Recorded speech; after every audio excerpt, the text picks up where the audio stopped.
ওমা আজকে কি বানাবা? এই যে কুমড়ো পাতা, এই কুমড়ো পাতার আজকে ভর্তা বানাবো। কুমড়ো পাতার ভর্তা? হ্যাঁ, কি কচি শিলে কচি। শিলে বাটবা না মিক্সিতে? শিলে বাটবো, শিলে। কি করছো এটা? এটা সিদ্ধ বসাচ্ছি, একটু ভাপিয়ে নি।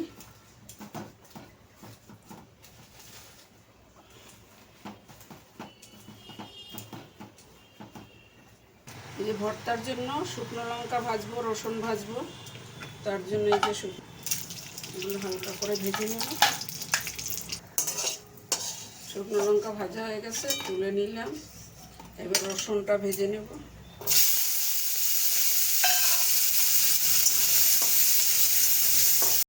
রসুন ভাজা হয়ে গেছে, তুলে নিলাম।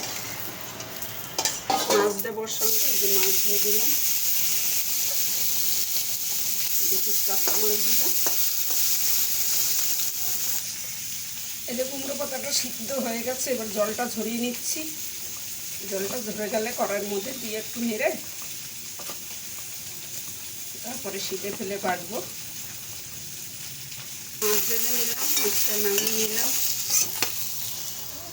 কুমড়ো পাতাটা দিয়ে দিলাম, লবণ দেবো, শুকিয়ে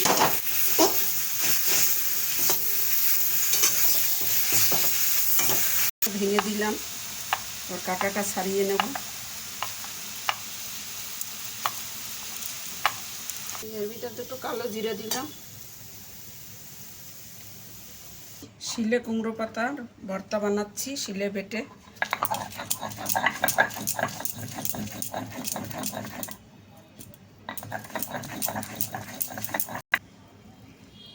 এই যে কুমড়ো পাতার মধ্যে শুকনো লঙ্কা, কাঁচা লঙ্কা, রসুন, মাছ দিয়ে এখন বাটছি। বাটলে পরে ভর্তাটা রেডি হয়ে যাবে।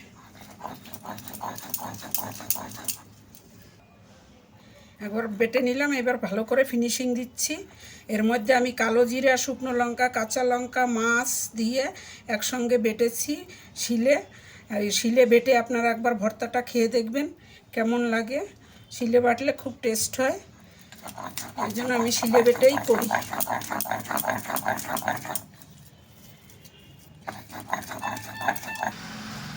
এই যে অল্প একটু লবণ দিলাম,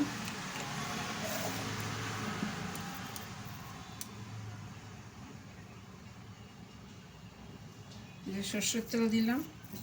এবার এটাকে ভালো করে মেখে, বাটা হয়ে গেছে, ভালো করে মেখে এবার তুলে দেব গরম গরম ভাতে। এটা খাবে যারা যারাই খাবেন না কেন, এরকম শিলে বেটে করবেন ভর্তা, দেখবেন কত সুন্দর লাগে।